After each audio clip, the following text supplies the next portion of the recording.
मारा, अपनी तरफ से कुछ बनावटी बातें बता दी, लेकिन अब नारद जी को चैन नहीं। न तो यहाँ भजन होता है, न तपस्या होती है, न साधना होती है। अब क्या करूं? ये विश्वमोहिनी मेरे को किस प्रकार से मिले?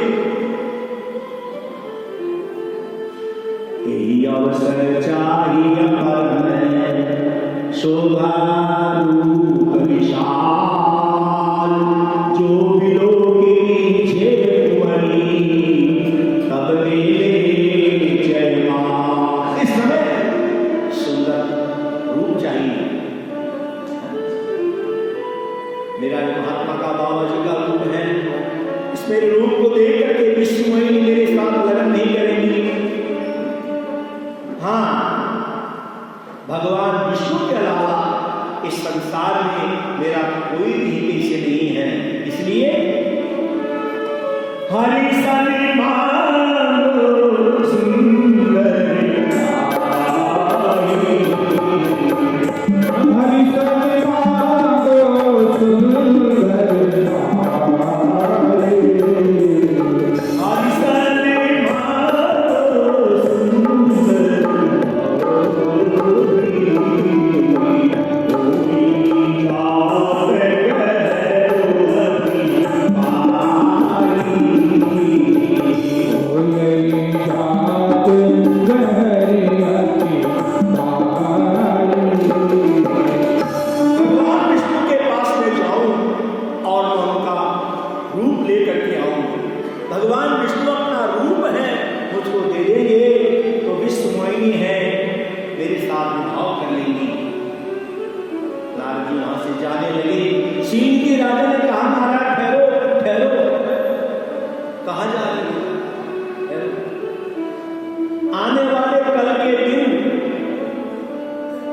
विश्वमोहिनी स्वयंवर होने वाला है, आप स्वयंवर देख करके जाना। नारद जी ने कहा नहीं, मुझे समय नहीं है। उनको तो बड़ी बेचैनी हो रही है, ये विश्वमोहिनी किस प्रकार से मिले। जल्दी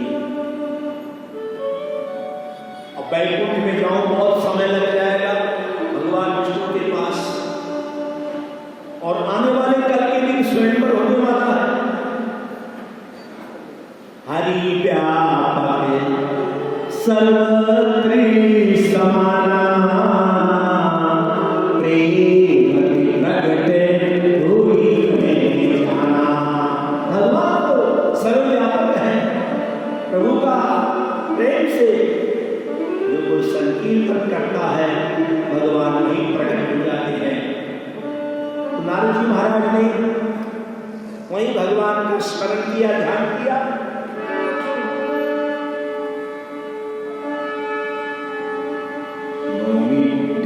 प्रभुसे तड़िलम दराये गुंजावनं सपारे छल सम्मुखाय वन्यस्त्रले कवलने प्रनिशान देनु लक्ष्मस्त्रिये मृदुपदे नसुतांगजा।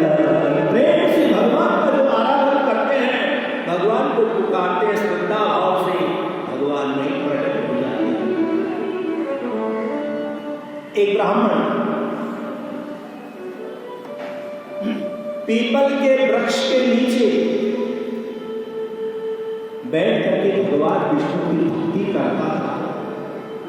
एक दिन नारद जी घूमते घूमते आए, उस ब्राह्मण ने नारद जी को देखा, प्रणाम किया। महाराज आप कहाँ जा रहे हैं? नारद जी ने कहा कि मैं बैकुंठ में भगवान विष्णु के पास जा रहा हूं। अच्छा, तो एक काम करना है, बोलो।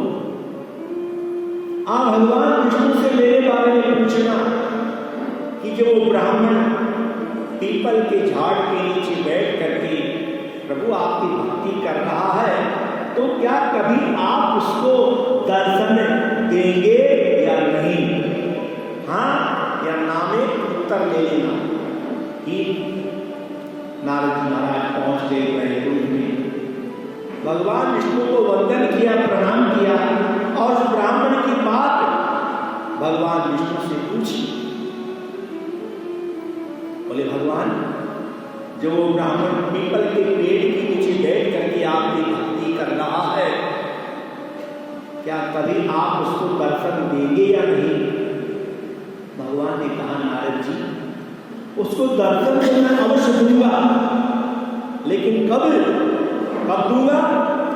जिस पीपल के झाड़ के नीचे बैठ करके और वो मेरी भक्ति कर रहा है, उस पीपल के वृक्ष में जितने पत्ते हैं उतने वर्ष बीत जाएंगे, तब उसको दर्शन दूंगा।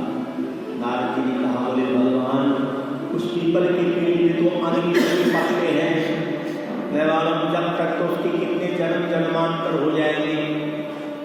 भगवान ने कहा, उससे कह देना मैं तो जब ही दर्शन दूंगा कि पीपल के पेड़ में जितने पत्ते हैं उतने वर्ष बीत जाएंगे। ठीक। नारद जी आ गए उस ब्राह्मण के पास। नारद जी को देखा, ब्राह्मण देवता प्रसन्न हो गए। नारद जी, महाराज, आपने मेरी बात भगवान से पूछी? नारद जी ने कहा, हाँ, मैंने अवश्य तुम्हारी बात पूछी। भगवान ने दर्शनों के लिए मना नहीं किया, भगवान तुमको अवश्य दर्शन देंगे, लेकिन कब?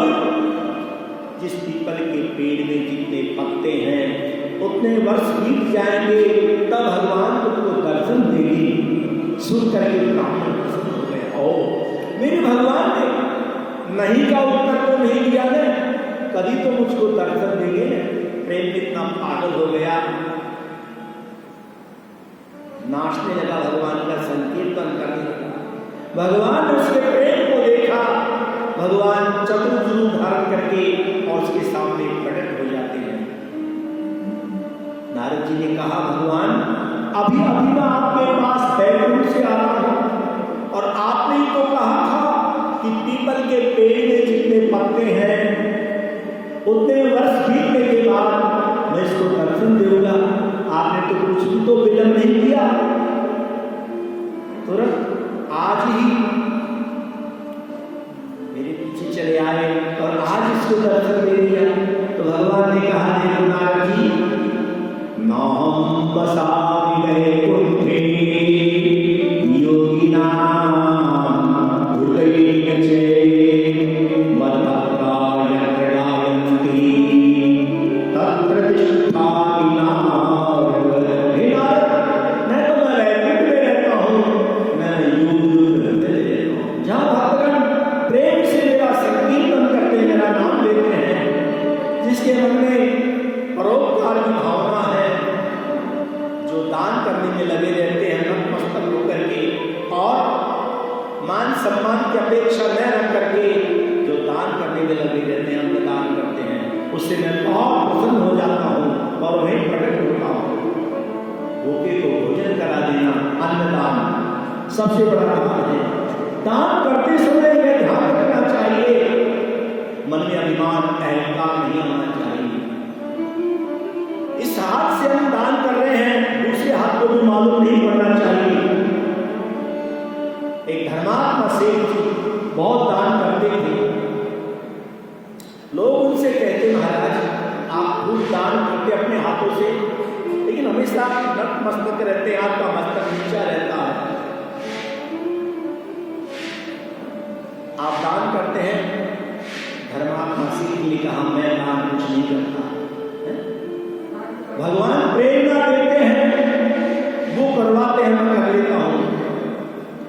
देने वाला और है, देता है दिल में, लोग भरम मेरा करे काटे नीचे में। लोग भ्रम करते हैं ये शिव की धर्मात्मा, ये दान करते, बहुत पुण्य करते हैं, लेकिन नहीं, देने वाले परमात्मा है, पुण्य करवाने वाले परमात्मा है। अन्नदान, भूखे की भूख मिटा देना सबसे बड़ा दान बताया गया है। तो भगवान कहते हैं, श्रद्धा भाव से मेरा संकीर्तन करते हैं, दान पुण्य करते हैं, भक्ति करते हैं, मैं वही प्रसन्न हो जाता हूँ। धर्मो रक्षति रक्षकः, जो धर्म के मार्ग पर चलते हैं, जीवन में धर्म को, सत्य को अपनाते हैं, वो उसके अधीन में रह जाता हूं। दान और धर्म में वो शक्ति है कि दान और धर्म के पीछे सबको झुकना पड़ता है। एक बार पांडवों ने दिग्विजय करने के लिए एक शांतकर्ण नाम का घोड़ा छोड़ा। महाराज युधिष्ठिर जी ने उस घोड़े के गले में यह पत्रिका लिख करके बांध दिया कि जो भी कोई इस घोड़े को पकड़ेगा वो हमारे साथ युद्ध करेगा। ठीक आगे आगे घोड़ा जा रहा है, पीछे से अर्जुन का रथ जा रहा है। गांडीव धनुष को लेकर के अर्जुन रथ में बैठे हैं। भगवान श्री कृष्ण परमात्मा है, अर्जुन के रथ को चला रहे हैं। तो जो ही वो घोड़ा दानी मौर्ध्वज राजा के नगर में पहुंचता है, राजा मौर्ध्वज का नन्हा मुन्ना बालक खेल रहा था। उस बालक ने घोड़े को देखा और उसके गले में जो पत्रिका बंधी थी, मन में विचार आया, इस घोड़े के गले में जो पत्रिका बंधी है, इसमें क्या लिखा है, मैं देखूं तो सही। दौड़ करके उस छोटे से नन्हे मुन्ने बालक ने है घोड़े को पकड़ लिया और उसके गले में जो पत्रिका बंधी थी ना, उस पत्रिका को पढ़ा। पत्रिका को पढ़ करके और उस बालक का खून खौल गया। बोले हम क्षत्रिय हैं, हम किसी के अधीन में नहीं रहना चाहते हैं। पत्र में लिखा था कि जो भी कोई पांडवों के अधीन में नहीं रहना चाहता है, वह इस घोड़े को पकड़ ले और हमारे साथ युद्ध करे। तो बालक ने है घोड़े को पकड़ लिया और अपने पिता के पास में ले जा रहा है। अर्जुन ने रथ में बैठे बैठे उस बालक को ललकारा, अरे ओ नादान मूर्ख, समझता नहीं किसके घोड़े को पकड़ करके ले जा रहा, छोड़ घोड़े को। मालिक ने कहा नहीं, मैं घोड़े को नहीं छोड़ूंगा, चाहो तो युद्ध करने के लिए मैं तैयार हूं। अर्जुन ने हंस करके कहा, रे बालक, तू मेरे सामने युद्ध करने के लिए तैयार हो रहा है जैसे हाथी मेंढक को पछाड़ते हुए शोभा नहीं देता। मैं तेरे साथ युद्ध करूंगा तो शोभा नहीं दूंगा। घोड़े को छोड़ और अपने प्राणों को बचा करके यहां से चले जा। बालक ने कहा नहीं, खबरदार, मैं युद्ध करने के लिए तैयार हूं। नन्हे मुन्ने बालक ने अपने धनुष को बाण चढ़ा लिया हंस करके, और अर्जुन ने भी अपने गांडीव धनुष को बाण चढ़ाया और छोटे से नन्हे मुन्ने बालक से अर्जुन युद्ध करने के लिए तैयार हो गए। आश्चर्य की बात देखो, उस छोटे से नन्हे मुन्ने बालक ने बाणों की वर्षा कर करके और अर्जुन के रथ को 60 कदम पीछे हटा दिया और अर्जुन को है मूर्छित करके नीचे गिरा दिया। घोड़े को पकड़ करके और बालक अपने पिता राजा मौर्ध्वज के पास में ले गए। राजा मौर्ध्वज ने देखा, अरे नादान बालक, तुमने ये क्या किया? अरे किसने घोड़े को पकड़ करके ले आए? जिनका अपन नित्य प्रति ध्यान रखते हैं उनके प्रिय मित्र अर्जुन का यह घोड़ा है, इसको छोड़ दो।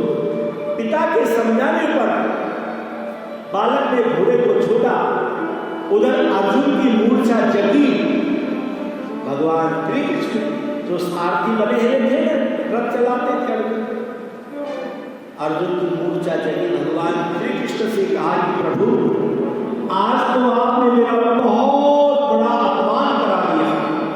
बोले क्यों अर्जुन साहब, हुआ क्या? आपने देखा नहीं अपनी आंखों से? या तो मेरे रथ को कर्ण ही पीछे हटाता था, वो भी कितना, मात्र 2.5 कदम। और इस छोटे से नन्हे मुन्ने बालक ने बाणों की वर्षा कर कर करके और मेरे रथ को 60 कदम पीछे हटा दिया। यह सुन करके भगवान हंस गए। भगवान श्री कृष्ण कहने लगे, अर्जुन तुमको मालूम नहीं है वो लड़का किसका है? संसार में जो दानव में शिरोमणि राजा मोरध्वज का वो बालक है। अर्जुन दानी के लड़के से अर्जुन कहो विजय कौन पा सकता है? विजय कौन पा सकता है?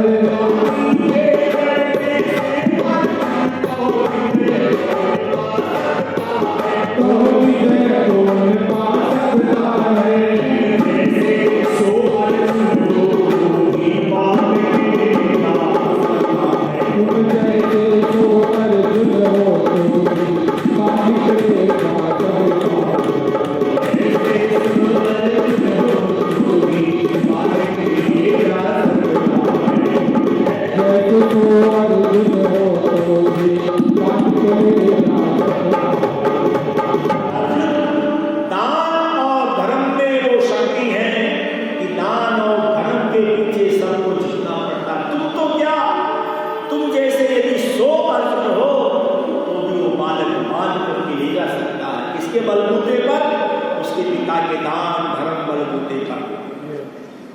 अर्जुन ने कहा, महाराज आपने तो राजा मोरध्वज की बहुत ही बड़ाई कर दी। क्या राजा मोरध्वज सच में ऐसा दानी है, ऐसा धर्मात्मा है? जब तक परीक्षा करके मुझको नहीं बता दोगे तब तक मुझे विश्वास नहीं होगा। भगवान ने कहा, कोई बात नहीं अर्जुन, तुम्हारी ऐसी इच्छा है, परीक्षा लेने की इच्छा है राजा मोरध्वज की, तो तैयार हो जाओ। तो दोनों भगवान श्री कृष्ण और अर्जुन मंत्र का संत का रूप धारण कर लेते हैं। जटाएं छिटकाली, शरीर और भस्मी रमाली, चिंता कमंडल हाथ में ले लिया और चल दिए राजा मोरध्वज के सत्य और धर्म की परीक्षा करने के लिए। और सत्य देखे भगवान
मेरे धन्य भाग हैं। बिना बुलाए मेरे द्वार पर आज संत महात्मा पधारे हैं। याद रखो, जीवन में हर देश के द्वार पर एक न एक दिन भगवान अवश्य आते हैं, चाहे वो किसी भी देश में आए।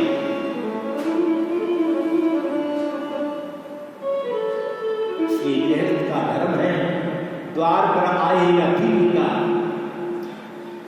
अपनी शक्ति के अनुसार बन सके उसका सहयोग करना चाहिए।